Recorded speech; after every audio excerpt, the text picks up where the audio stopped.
The Flavians left their mark on the capital in many ways, not the least being their construction of the Colosseum, the gigantic amphitheater that for most people still represents Rome more than any other building. The Flavian Amphitheater, as it was then known, was one of Vespasian's first undertakings after becoming emperor. The decision to build the Colosseum was politically shrewd.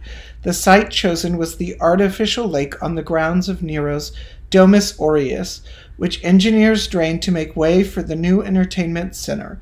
By building his amphitheater there, Vespasian reclaimed for the public the land that Nero had confiscated for his private pleasure, and provided Romans with the largest arena for gladiatorial combat and other lavish spectacles ever constructed.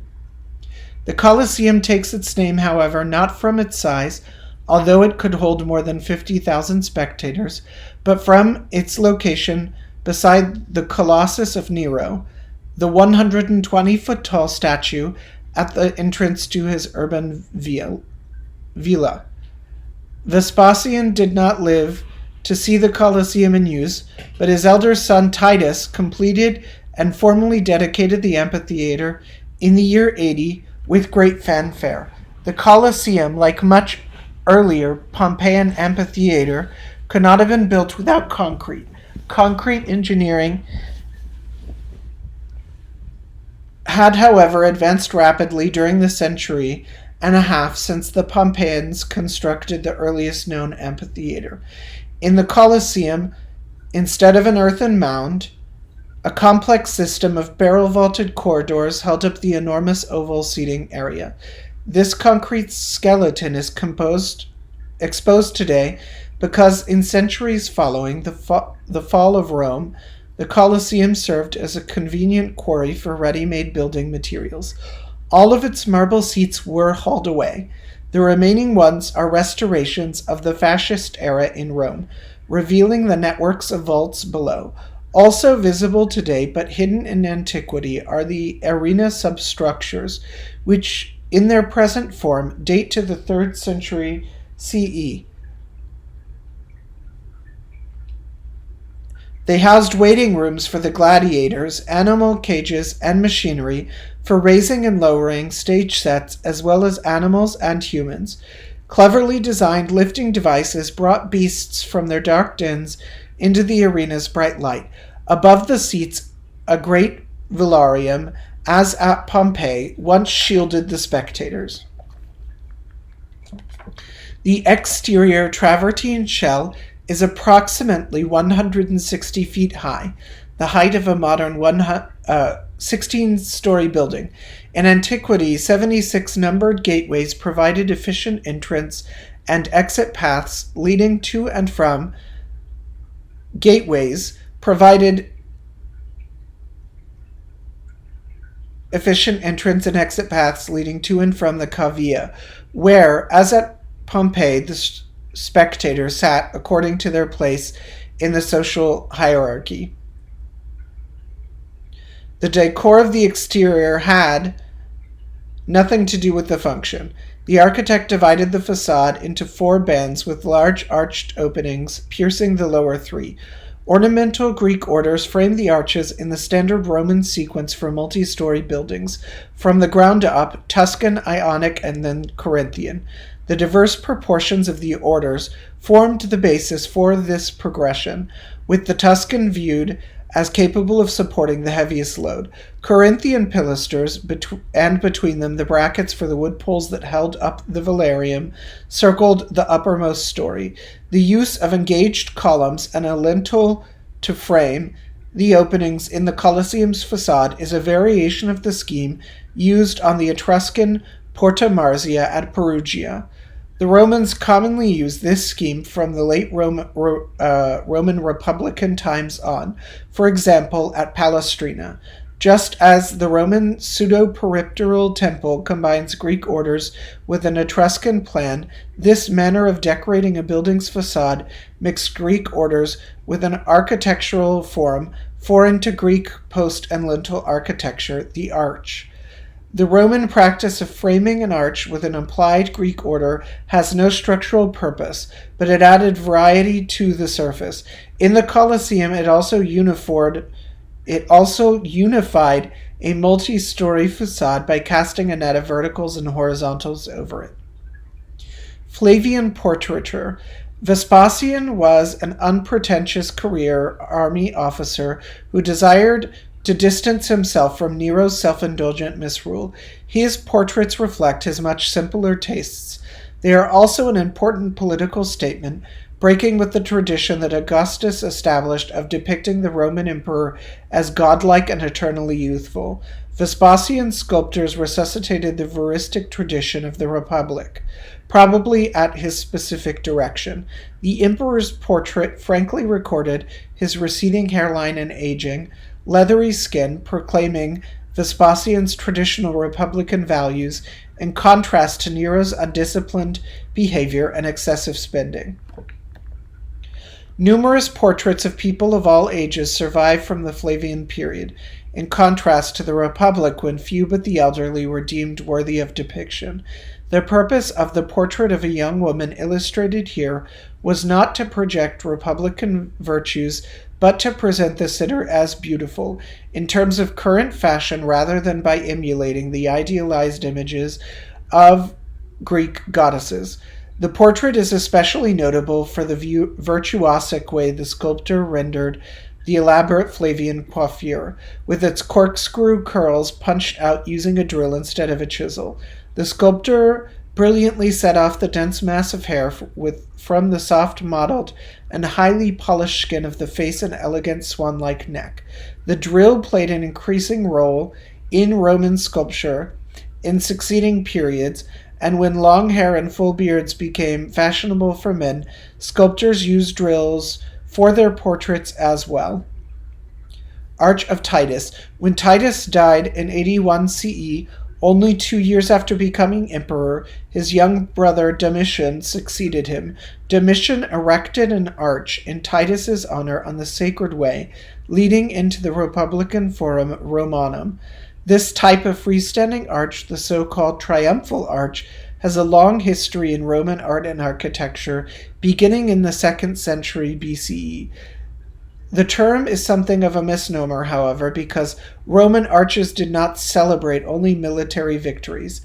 Usually crowned by gilded bronze statues, they commemorated a wide variety of events, ranging from victories abroad to the buildings of road and bridges at home. The Arch of Titus is a typically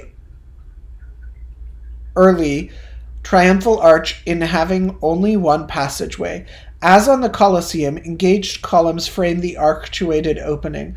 The capitals are not Greek, however, but Roman composite capitals, an ornate combination of Ionic volutes and Corinthian acanthus leaves. This new type became popular at about the same time as the fourth style in Roman painting. Reliefs depicting personified victories, winged women as in Greek art, fill the spandrels, the area between the arch's curve and the framing columns and frieze. The dedicatory inscriptions on the attic states that the Senate erected the arch to honor the god Titus, son of the god Vespasian. To underscore Titus's divinity, at the center of the vault of the passageway is a relief showing Titus's apotheosis, which means his ascent into heaven. The Senate normally proclaimed Roman emperors gods after they died, unless they ran afoul of the senators and were damned.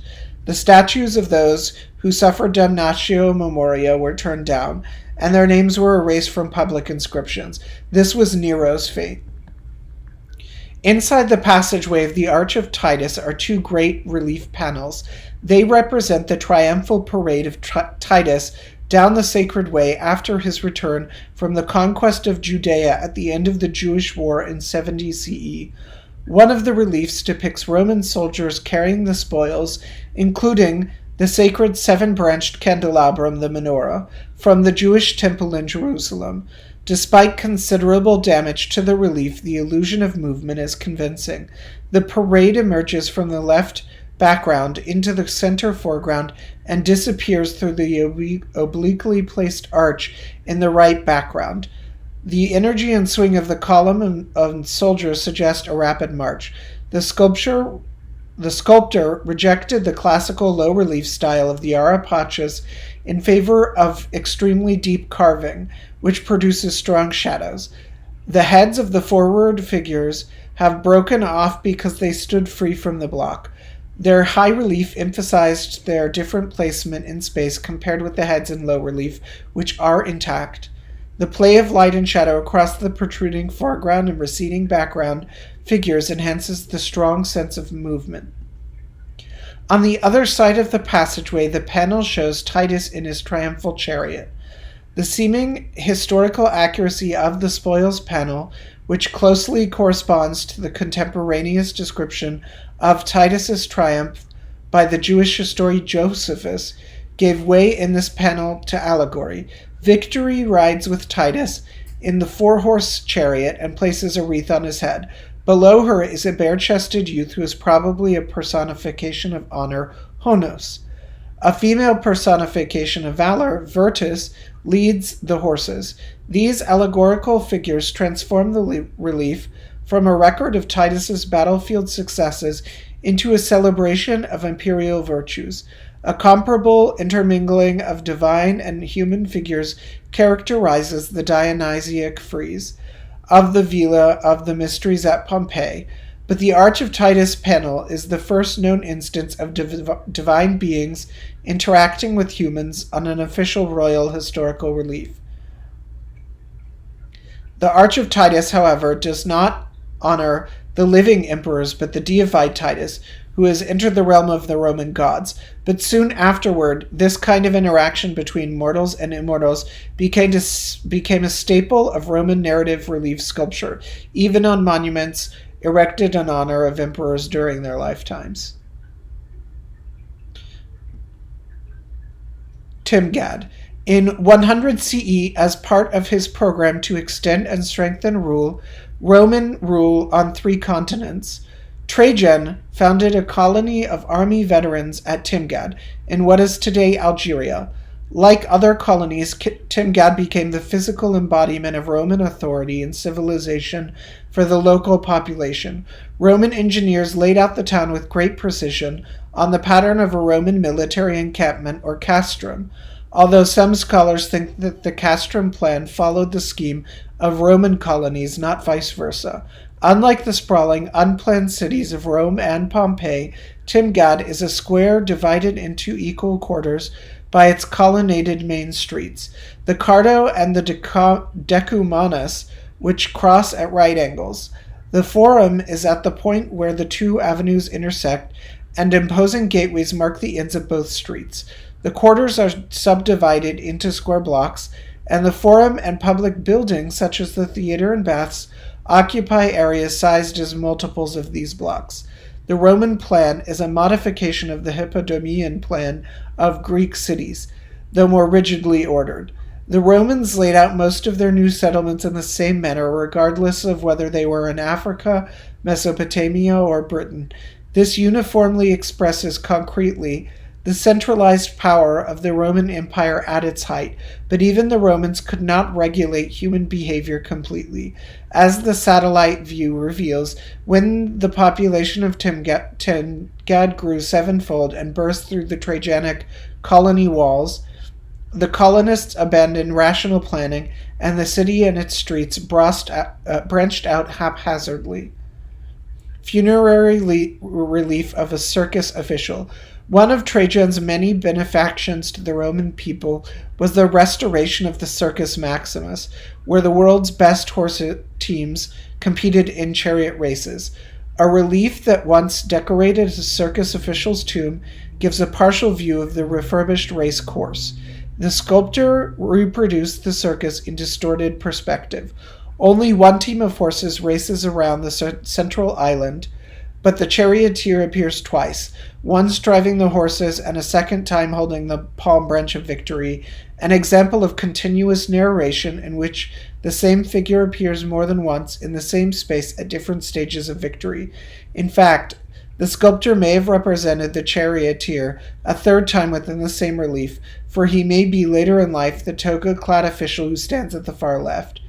There, the recently deceased official and his wife clasp right hands, the standard gesture in Roman art signifying that a man and a woman are married. She is of a smaller stature and therefore less important than her husband in this context, for it is his career in the circus that is commemorated on this tomb. The woman stands on a base, indicating that she is not a living person but a statue.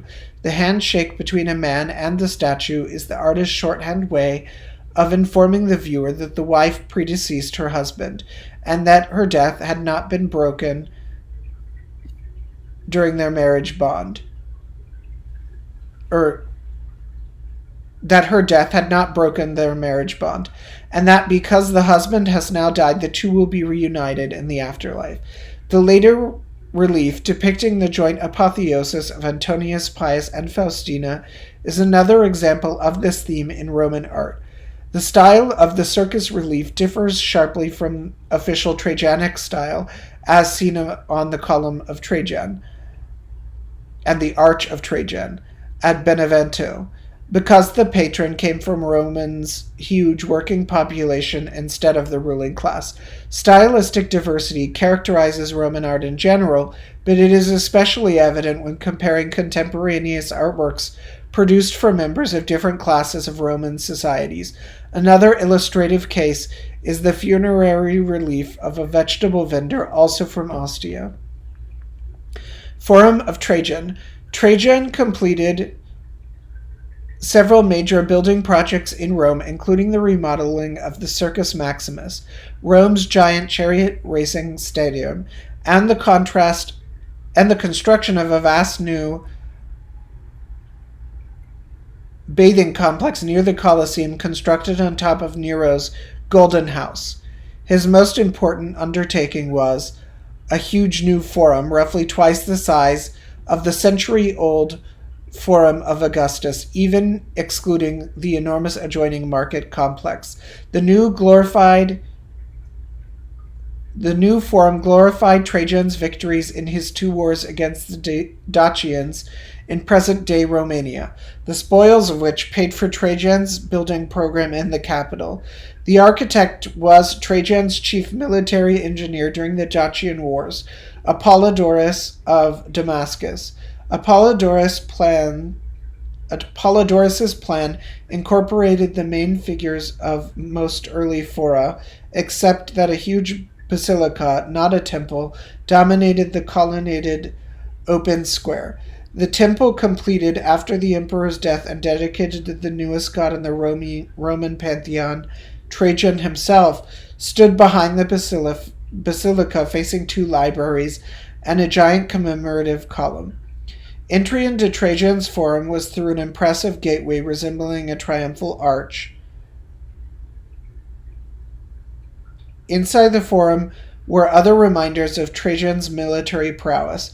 A larger-than-life gilded bronze equestrian statue of the emperor on horseback, trampling a terrified Dacian, stood at the center of the great court in front of the basilica. Statues of captive Dacians stood above the columns of the Forum porticos. Some were reused on the Arch of Constantine.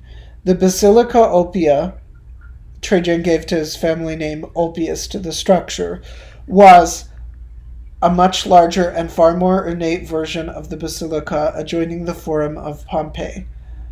It had apses or semicircular recesses on each end.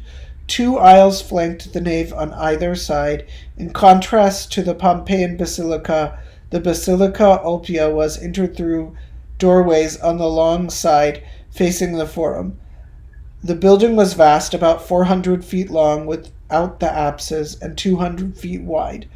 Light entered through clerestory windows made possible by elevating the timber-roofed nave above the colonnaded aisles, an idea first developed by the Egyptians. Arch of Trajan, Benevento. In 109 CE, Trajan opened a new road, the Via Traiana, in southern Italy. Several years later, the Senate erected this arch, honoring the emperor at the point where the road entered Benevento. Architecturally, the Arch of Trajan at Benevento is almost identical to Titus's arch in Rome, but relief panels cover both facades of the Trajanic arch, giving it a billboard-like function. The designer used every inch of the surface to advertise the emperor's achievement. In one panel, Trajan enters Rome after a successful military campaign. In another, he distributes the largesse to needy children. In still others, he is the founder of colonies for army veterans and the builder of a new port at Ostia, Rome's harbor at the mouth of the Tiber. The reliefs present Trajan as a guarantor of peace and security in the empire, the benefactor of the poor and the patron of soldiers and merchants alike. In short, the sculptures portray the emperor as all things to all people. In several of the panels, Trajan freely intermingles with divinity, and on the arch's attic, which may have been completed after his death and deification, Jupiter hands his thunderbolt to the emperor, awarding him dominion over the earth. Similar scenes depicting the princeps, first citizens of Rome, as a divinely sanctioned ruler in the company of the gods, henceforth became the norm, not the exception, in official Roman art. Column of Trajan. Behind the ruins of the Basilica Oppia still stands, almost perfectly preserved, the 128-foot-tall Column of Trajan, which once had a heroically nude statue of the emperor at the top.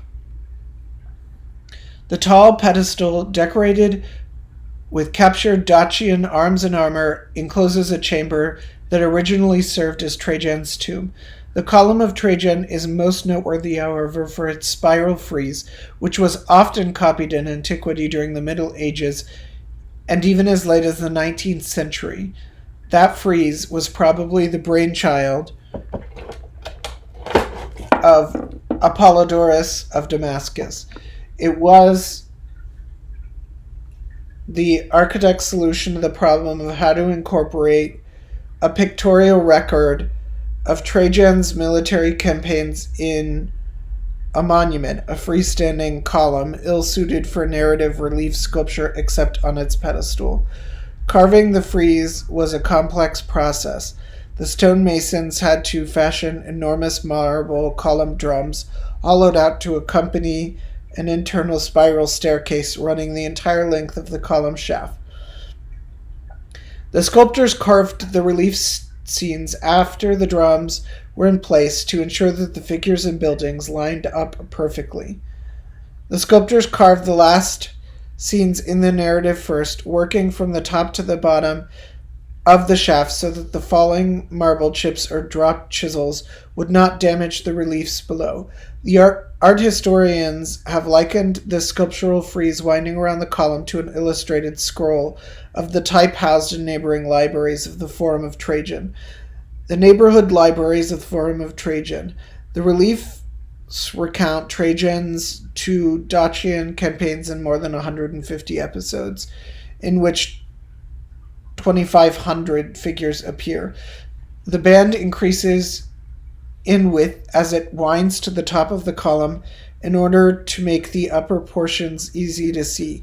Throughout, the relief is very low so as not to distort the contours of the shaft. Paint enhanced the legibility of the figures, but it still would have been very difficult for anyone to follow the narrative from beginning to end. Easily recognizable compositions, such as those found in coin reverses and on historical relief panels. Trajan addresses his troops, sacrificing to the gods, and so on, fill most of the frieze. The narrative is not a reliable chronological account of the Dacian Wars as once thought. The sculptor nonetheless accurately recorded the general character of the campaigns. Notably, battle scenes and their aftermath take up only about a quarter of the frieze, as is true of military operations. The Romans spend more time constructing forts, transporting men and equipment, and preparing for battle than they do actually fighting.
Sorry about the pause. For researchers of military history, the Column of Trajan has long been a rich source of information about the Roman army, its uniforms, arms, and armor, and tactics.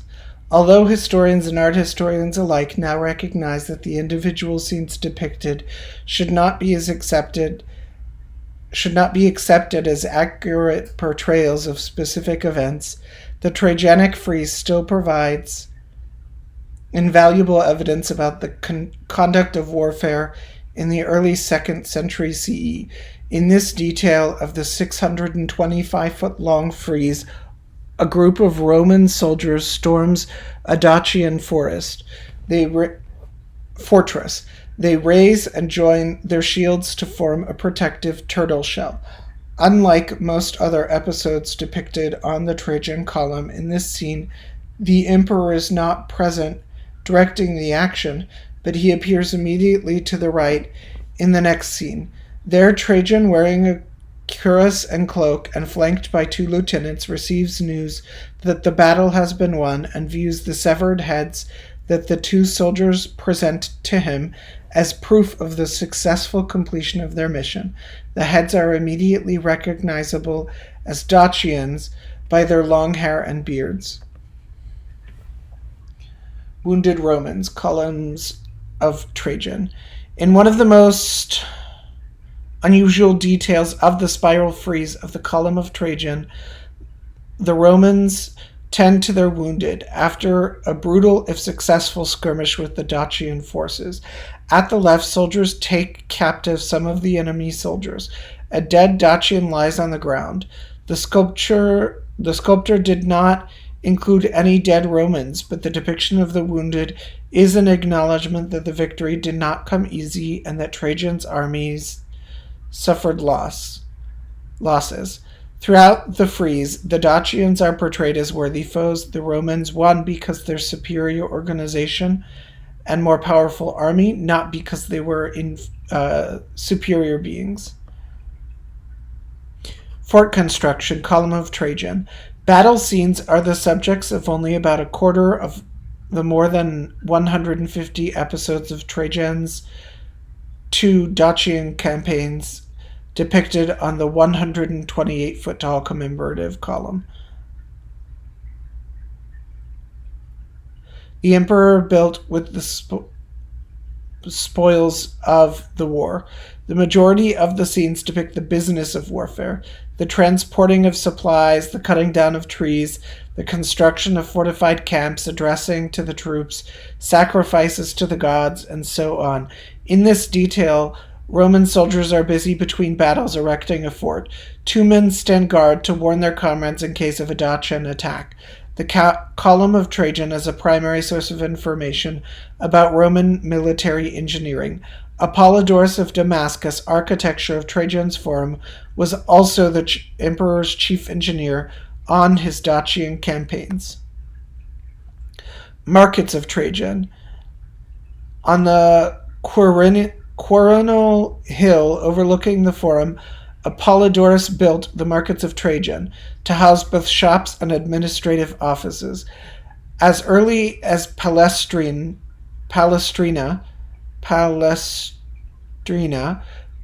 concrete made possible the transformation of a natural slope into a multi-level complex. Trajan's architect was a master of this modern medium, as well as of the traditional stone and timber post and lintel architecture of the Forum below. The basic unit was the taberna, a single-room shop covered by a barrel vault. Each taberna had a wide doorway, usually with a window above it. The shops were on several levels. They opened either onto a concave, semicircular facade winding around one of the Forum's large exedas, onto a paved street rather farther up the hill, or onto a great indoor market hall, resembling a modern shopping mall. The hall housed 2 floors of shops, and the upper shops set back on each side and lit by skylights. Light from the same sources reached the ground floor shops through arches beneath the great umbrella-like groin vaults covering the hall. This reveals today, the hall serves as a museum, housing finds from the area, including those of the Fora of Augustus and Trajan. Here are some of the hallways that show the shop doors with the window above.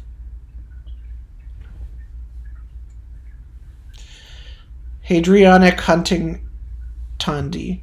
When Constantine's builders erected the grandiose Temple Bay Arch in his honor next to the Colosseum in the early 4th century CE, they decorated it in large part with relief sculptures from early monuments of Trajan, Hadrian, and Marcus Aurelius.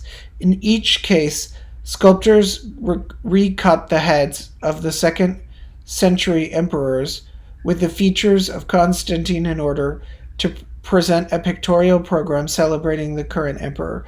The Hadrianic Spalia reused reliefs on the Arch of Constantine are 8 tondi, 2 over each lateral bay on the north and south facades, above each sections of a frieze of Constantinian date. The tondi represent the preparation for hunting, the hunting for boar, bears, and lions, and sacrifices to Diana, Apollo, and other divinities after the successful completion of each hunt. The 2 tondi depict the boar and the sacrifice to Apollo, sister of Diana, who receives a sacrifice in another tondi. Apollo and Diana are the Greek gods of hunting under the names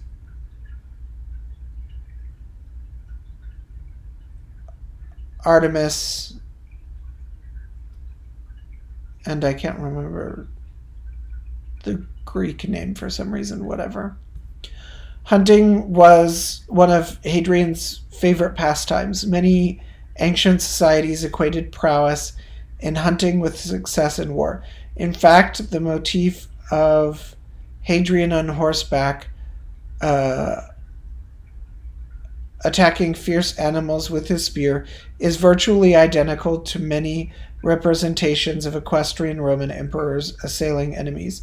In Constantine's frieze, below the 2 Hadrianic tondi, the emperor addresses the Roman people from the speaker's platform in the Forum Romanum. Flanking him are statues of Hadrian and Marcus Aurelius. Bust of Hadrian. Hadrian, Trajan's chosen successor and fellow Spaniard, was a connoisseur and lover of all arts, as well as an author, architect, and avid hunter. He greatly admired Greek culture and traveled widely as emperor, often in Greek art, in the Greek East. Everywhere he went, local officials set up statues and arches in his honor. This is why more portraits of Hadrian exist today than of any other emperor except Augustus. Hadrian, who was 41 years old at the time of Trajan's death and who ruled for more than 2 decades, always appears in his portraits as a mature man, but one who never ages. Those likenesses, for example, the marble must here more closely resemble Chrysolius' portrait of Pericles than those of any Roman emperor before him. 5th century BC statues had provided the prototypes for the idealized portraits of Augustus, but the Augustan models were Greek images of youthful athletes. The models for Hadrian's artists were classical statues of bearded adults. Hadrian's beard was a Greek affectation at the time, but thereafter beards became the norm for all Roman emperors for more than a century and a half. Work began on the Pantheon, the Temple of the Gods, soon after Hadrian became emperor, or possibly shortly before, as indicated by the use of some of the Trajanic bricks in the building's construction. The Pantheon is one of the best preserved buildings of antiquity and also one of the most influential designs in architectural history. Hadrian did not take credit for the building, however, preferring, as Augustus did before him, to dedicate the temple in the name of Marcus Agrippa, who had erected an earlier pantheon on the site in the late 1st century BCE.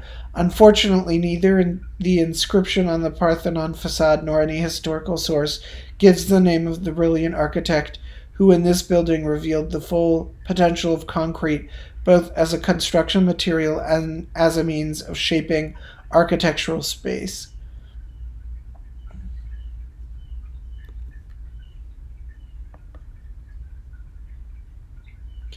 The original approach to the temple was for a columnar courtyard, and like a temple in a Roman forum, the Pantheon stood at one narrow end of the enclosure.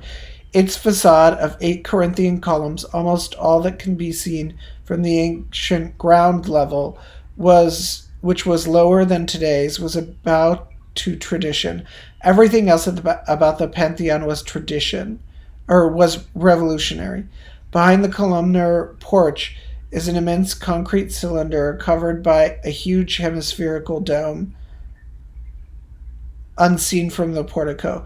The dome is 142 feet in diameter, the ancient world's largest dome, and its top is an identical 142 feet from the floor.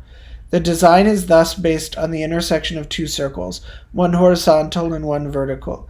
The interior space can be imagined as the orb of the earth and the dome as the vault of the heavens. The unknown architect enhanced this impression by using light not merely to illuminate the darkness, but to create drama and underscore the symbolism of the building's shape. On a sunny day, the light passing through the oculus forms a circular beam, a disk of light that moves across the dome in the course of the day as the sun moves across the sky itself. Escaping from the noise and heat of a Roman summer day into the Pantheon's cool, calm, and mystical immensity is an experience not to be missed. If the design of the dome of Hadrian's Pantheon is geometric simplicity itself, a dome whose diameter and height are of the floor equal, executing the design took all the ingenuity of Hadrian's engineers. The builders were faced with the problem of constructing the largest dome in the world up to that time, a feat not surpassed until the 16th century. Their solution was to build up to the cylindrical drum level by level using concrete of varied composition. Extremely hard and durable basalt went into the mix for the foundations, and the recipe gradually changed until at the top of the dome, featherweight pumice replaced stones to lighten the load. The dome's thickness also decreases as it nears the oculus, the circular opening 30 feet in diameter that is the only light source for the interior. The use of the coffers' sunken decorative panels lessen the dome's weight without weakening its structure, further reducing its mass, and even provide a handsome pattern of squares within the vast circle. Renaissance drawing suggests that each coffer once had a glistening gilded bronze rosette at its center, enhancing the symbolism of the dome as the starry heavens. Below the dome, much of the original marble veneer of the walls, niches, and floors has survived. In the Pantheon, visitors can appreciate as almost nowhere else how magnificent the interiors of a Roman concrete building can be. Despite the luxurious skin of the Pantheon's interior, on first entering the structures, visitors do not focus on the walls, but on the vastness of the space they enclose. In pre-Roman architecture, the form of the enclosed space was determined by the placement of the solids, which do not so much shape the space as interrupt it. Roman architects were the first to conceive of architecture in the terms of the space that could be shaped by the enclosures. The Pantheon's interior is a single, unified, self-sufficient whole, uninterrupted by supporting solids, and capped by a dome through the oculus, of which the visitor sees the drifting clouds, the blue sky, the sun, and the realm of the gods. Hadrian's Via. Although some have speculated that Hadrian himself was the architect of the Pantheon, That is extremely unlikely. The emperor was, however, an amateur architect, and he became deeply involved with the development of the country Viejo and Tivoli. One of his projects there was the construction of a pool and artificial grotto called the Canopus and Serapeum. Canopus was an Egyptian city connected to Alexandria by a canal. Its most famous temple was dedicated to the god Serapis. However, nothing about the Tivoli design derives from Egyptian architecture. The grotto at the end of the pool is made of concrete and it has an unusual pumpkin-shaped dome that Hadrian probably designed himself. Yet in keeping with the persistent mixing of styles in Roman art and architecture, as well as with Hadrian's love of Greek art, traditional Greek columns and marble copies of famous Greek statues, including the Erechtheian Caryatids, lined the pool. The Corinthian colonnade at the curved end of the pool is, however, a type unknown in classical Greek architecture. The colonnade is not a portico, just a decorative columnar frame at the curved end of the canopus. Before alternating pairs of columns topped by traditional horizontal lintels are arcuated lintels, arc-shaped lintels, also unknown in Greek architecture. This simultaneous respect for Greek forms and willingness to break the rules of Greek design typifies much of Roman architecture of the High and Late Empire.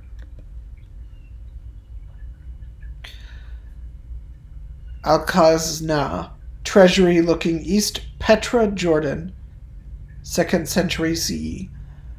An even more extreme example of what many have called Roman Baroque architecture because of the striking parallel with the 17th century Italian builders is the tomb nicknamed Alcazna, the treasury at Petra, Jordan, often dated to the 2nd century CE, but possibly much earlier. It is one of the most elaborate of many tomb facades cut into sheer rock faces of the local rose-colored mountains. As at Hadrian's Tivoli Via, the architect used Greek architectural elements in a purely ornamental fashion and with a studied disregard of classical rules. The treasury's facade is more than 100 feet tall and consists of 2 stories. The lower story resembles a temple facade with 6 columns, but the columns are unevenly spaced, and the pediment is only wide enough to cover the 4 central columns. On the upper level, a temple within a temple sits atop the lower temple. Here the facade and roof split in half to make room for a central Tolos-like cylinder, which contrasts sharply with the rectangles and triangles of the rest of the design. On both levels, the rhythmic alteration of deep projection and indentation creates dynamic patterns of light and shadow. At Petra, as at Tivoli, the architect used the vocabulary of Greek architecture, but the syntax or arrangement of elements is new and distinctly Roman. In fact, the design recalls some of the architectural fantasies painted on the walls of Roman houses. For example, the Tolosine through columns surmounted by a broken pediment in the second-style colonnade from Boscarale.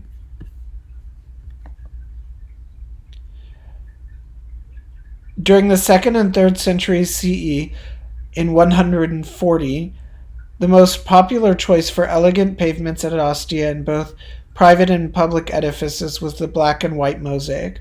One of the largest and best preserved examples is in the Bath of Neptune, named for the grand mosaic floor showing 4 seahorses pulling the Roman god of the sea across the waves.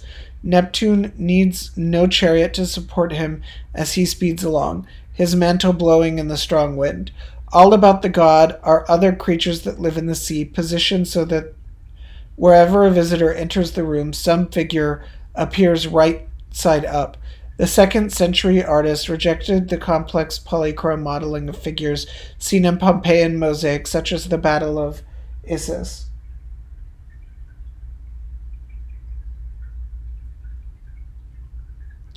and used simple black silhouettes enlivened by white interior lines, an approach to pictorial representation akin, in many respects, to Greek decorators of pots. The Roman mosaicists conceived their black and white designs as surface decorations, not as illusionistic windows onto a three-dimensional world, and thus black and white mosaics were especially appropriate for floors more so than polychrome mosaics.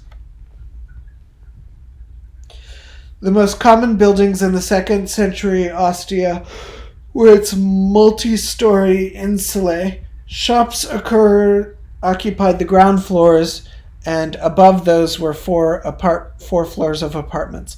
Although many of the apartments were large and had fresco walls and ceilings, as in the aptly named insula of the Painted Vaults, they had neither the space nor the light of the typical Pompeian private domus. In place of peristyles, insulae had only narrow light wells or small courtyards. Consequently, instead of looking inward, large numbers of windows faced the city's noisy streets. The residents cooked their food in the hallways. Only deluxe apartments had private toilets. Others shared latrines, often on a different floor from their apartment. Still, these insulae were similar to modern apartment houses, which also have shops on the ground floor, than any other ancient building type. Another strikingly modern feature of these multifamily residences is their brick facades, which were not concealed by stucco or marble veneers. When builders decided to incorporate a classical motif, they added brick pilasters or engaged columns, but always left the brick exposed.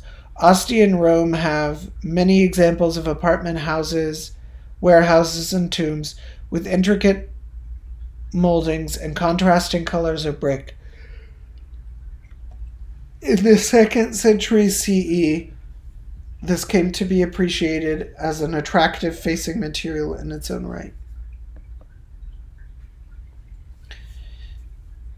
Insula of the Painted Vaults, Ostia. Ostia was Rome's first colony, founded in the late 4th century BCE at the mouth of the Tiber River as the launching point for Rome's navy, as well as a major Italian port for commercial vessels sailing to and from cities throughout the Mediterranean world.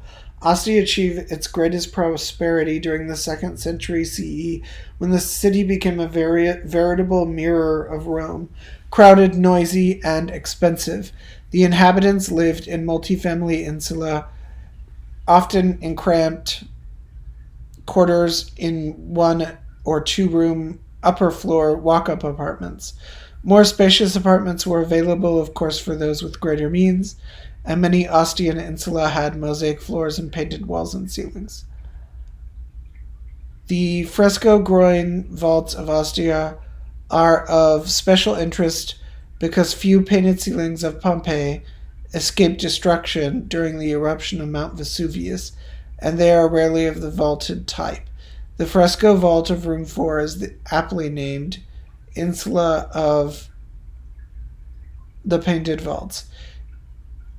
It is typical of Roman painted ceilings designs of the 2nd century and 3rd century CE as well. The painter treated the groin vault as if it were a dome with 8 wedged segments resembling wheel spokes radiating out of a cloud-like medallion. In each segment is a white lunette, crescent or semicircle, with delicate paintings of birds and flowers, motifs common on Pompeian walls. The type of ceiling composition would be used later in the underground catacombs of early Christian Rome.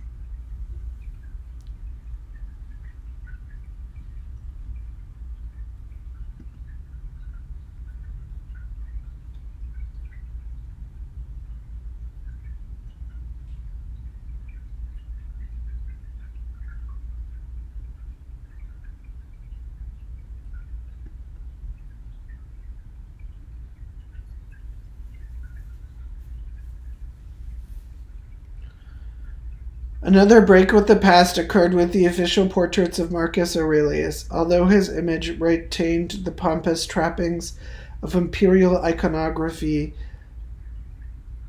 in a larger-than-life-size gilded bronze equestrian statue, the emperor possesses a superhuman grandeur and is much larger in relation to his horse than any normal human would be. Marcus stretches out his right arm in a gesture that is both a greeting and an offer of clemency. Beneath the horse's raised right foreleg, an enemy once cowered, begging the emperor for mercy. The statue is a rare example of an imperial equestrian portrait, but the type was common in antiquity. For example, an equestrian statue of Trajan stood in the middle of his forum. Marcus's portrait survived the wholesale melting down of ancient bronze statues during the Middle Ages because it was mistakenly thought to portray Constantine, the first Christian emperor of Rome.